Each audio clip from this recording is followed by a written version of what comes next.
All right, guys, so we're going to take you through programming for off-season football. Now, this is going to be a series that we're going to put together for all of the football players out there, even transferring over into rugby, or if you just want to train like some of the NFL guys that we have here. Stay tuned. We're going to go over it right now. Let's get into it. All right, so let's talk about this and break this down when it comes to programming for off-season for football, okay?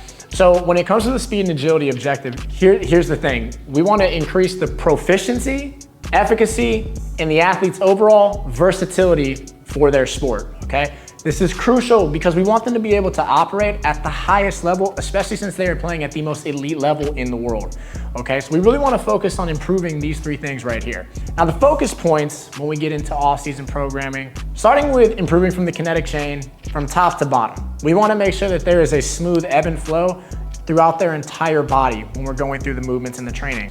Number two, improving their front side mechanics. I've seen it so many times. We've had guys that have made it to the highest level strictly off of athletic ability.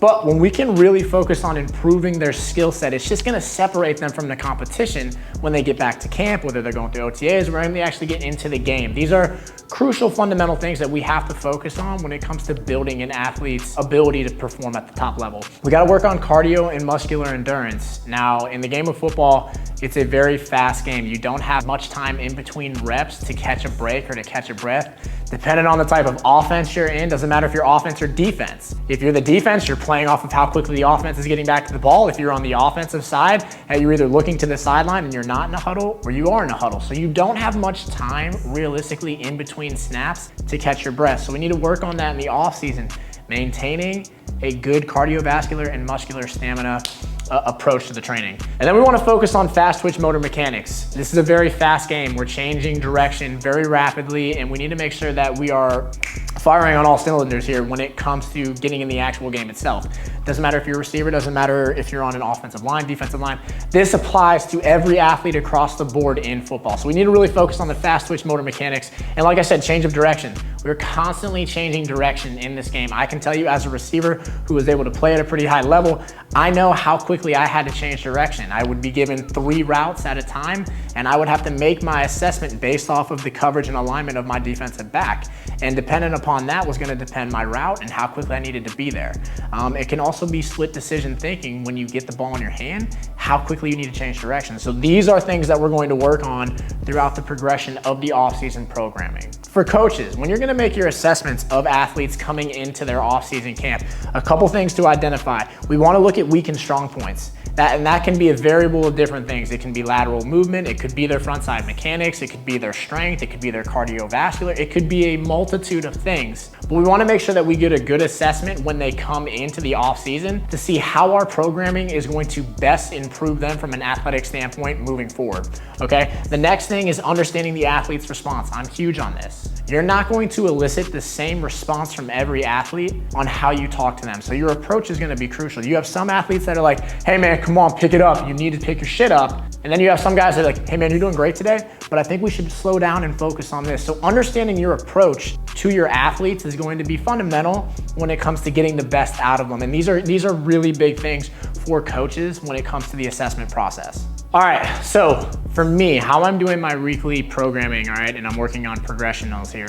On the day that they come in, it's a test day, right? So this is my assessment for me to see where they are at physically across the board. So for starters, I'm gonna have them come in for speed, and that could be, you could do something different than me, but how I like to do it is I like to see where they're at in a 10-yard split, right? I wanna see how quickly they're able to close that range and see how much turnover they're actually producing from the start. Strength, 1 rep max. All right, potential. I want to see how much they can actually push out, how much force they're able to produce on 1 rep max. Cardio and strength stamina. So these are things where I'm going to test just to see how much cardio stamina they actually have, muscular and from an overall standpoint of endurance. I want to know what they're able to do and how long they're able to withstand proper mechanics throughout the training. Now, when we go into weight loaded progressions, all right, I'm making about a 5% increase in their weight loads as we go through the progression of the camp, right? So there's like a 5% increase weekly of what their max repetition is. I'm varying my volumes and repetitions and loads throughout the programming of their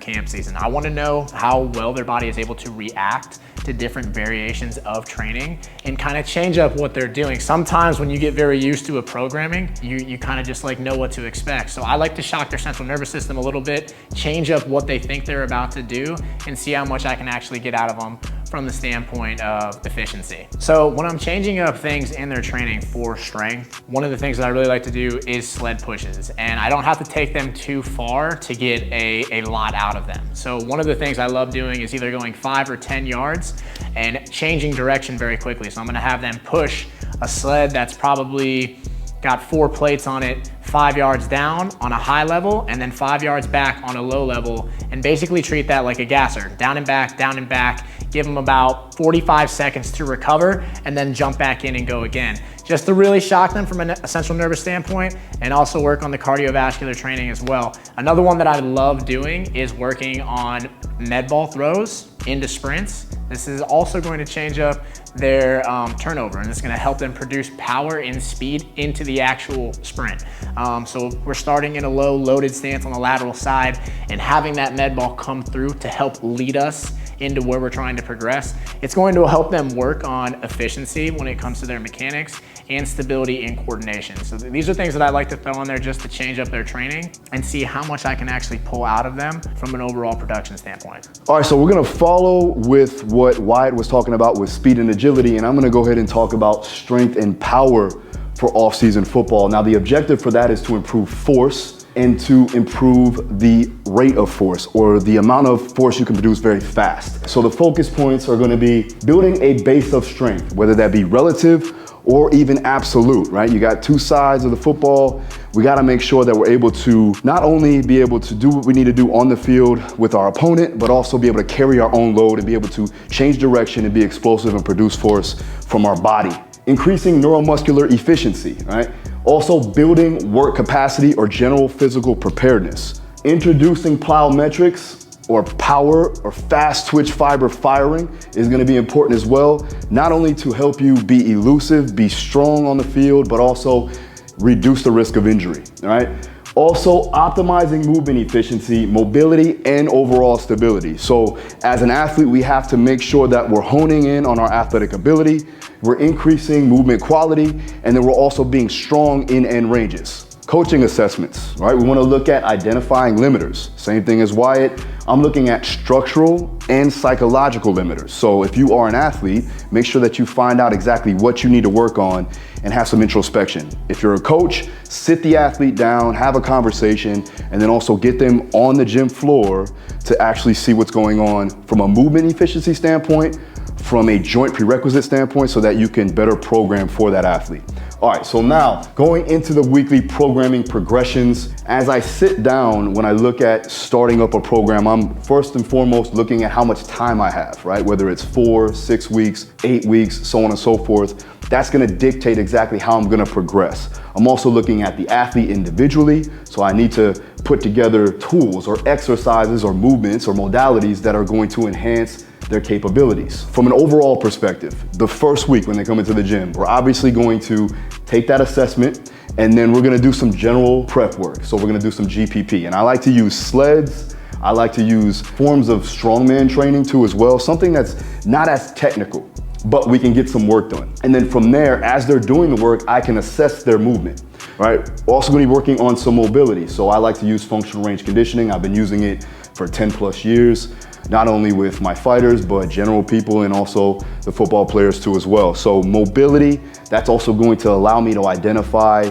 rate limiting factors of their joints and seeing how well they're able to move freely with the actual mobility that they have. Conditioning testing too as well, right? So I'll go over that in a minute, but when we find out exactly what's gonna be the best way to get them prepared for a game sequence. So when we get into the second and third week, now that's gonna be our 2 testing weeks, all right? So I'm gonna look at, just like Wyatt, a strength test. So I wanna do something like a 3 to 5 rep max. If you have a velocity-based trainer, you can use up to 0.3 meters per second and then estimate your 1 rep max off of that, and you can put your percentages down when you do so. right? Your tester lifts, that's gonna be something that is highly transferable, right? So whether it be a box squat, whether it be a split stance squat, whatever you feel is gonna transfer over onto the field per position, that's what you wanna make sure that you're testing so that you have that to manage and progress it down the line. Power work, we're gonna look at vertical and horizontal power production, whether that be a vertical jump, whether it be a broad jump. You can also go single leg, you can go double. I also like to do mid-ball variations, so a mid-ball throw, overhead toss, things like that, we can use for your power testing, right? Use a counter movement jump and a non-counter movement jump. Look at the stretch shortening cycle and look at their rate of force. With the counter movement, you're obviously getting a stretch when you come down, so it's helping the athlete be explosive. With the non-counter movement jump, they have to produce force from a static position. So you wanna find out two ways there. After that, we like to look at endurance. So I'm looking at aerobic power, and I'm also looking at anaerobic power and capacity, all right? Their ability to repeat bouts of high intensities. So I do a form of prowler sprints, right? We repeat that with their own body weight, all right? So we put their body weight on the prowler or the sled. They push it for roughly 20 yards. They rest only 30 seconds and repeat that for as many times as they can within the time frame that it allows them to get to 20 yards, all right? Once they're done, we take down the number and we use that as the baseline. Another thing that I like to do is an assault bike ramp test, right? So they're gonna be starting at, let's say, 150 to 185 watts. Every 2 minutes, they will ramp up in 50-watt increments, right? Their last set or the last wattage that they can sustain for 2 minutes is going to be their maximal aerobic power, right? We like to utilize that just to find overall endurance. All right, so getting into the training and the progressions of the training, I like to run triphasic. I've done it with my fighters in the off camp. We also like to do it with the football players. What this is basically doing is that it's increasing your capacity to do work. It's also giving the ability of the athlete to work the tester lifts that are going to have high transfer and build on general strength. So with triphasic, you're doing 2 weeks of eccentric motion, meaning the lengthening of the tissue. So if it's a squat, it's the down portion of the movement, we're putting emphasis on that. 2 weeks of isometric, so that's the pause at the bottom of a squat or the bottom of a bench press. And then the concentric action, right? The contraction of the muscle. So this is when let's say you're doing a bench press, this is with the press motion of the actual exercise. So you're looking at 6 weeks total, all right? We like to increase loading by 5 to 10%. And I also like to make sure that we're doing some type of low-level plyometrics before we go into the weight room work. So with low-level plyometrics, you're looking at pogo jumps, skips, bounds, even sprinting. They're gonna do that very low intensity and building up into higher intensities down the line throughout the weeks, okay? As far as the volume, I like to increase the volume by roughly 10% each week. And as far as once they get past those bounds and skips, let's say for the 2 weeks, then the next 2 weeks, if they're ready and prepared to go to the next level, we'll start throwing in some high-level jumps, some multi-directional jumps, some throws, and then also loaded sprints with Wyatt back there. Lastly, before they start the season, we're gonna do some type of shock method training where it's a depth jump or a drop jump. We're doing some type of dynamic effort where we're gonna use bands for accommodated resistance, right? And we're usually gonna load it right around 2.0 to 0.8 meters per second being the slowest that it can be to increase speed strength, right? So when it comes down to exercises, you can use anything that's going to elicit that response, that stimulus response. If you like to use Olympic lifts, do that. I like to use landmines and kettlebells and med balls and things of that nature. Just make sure that the load is high enough to get that amount of speed or velocity on the bar or on the movement, okay? So looking at that, that's a basic overview of how we like to program for off-season football. Now, if you want to find out deeper details on how you can put this into a proper program, if you're a coach, make sure you go ahead and check out the mentorship. But if you're an athlete and you want to train with us, go ahead and check out the one-on-one online coaching right now. You can train with me and Wyatt. We're going to do a series on this. So not only are we going to stay on this, we're going to go ahead and actually show you the progressions, and we're gonna show you the exercises that you can use to not only improve your speed and agility, but your strength and power to correlate over on the gridiron. All right, guys, so there you have it. I hope you like this video. Make sure you stay tuned because we are gonna do a series on this, like I said. I'll see you guys next time. All the football players out there, love y'all. Let me do it. Elbow today. Elbow, Spin it. left to right. Peace.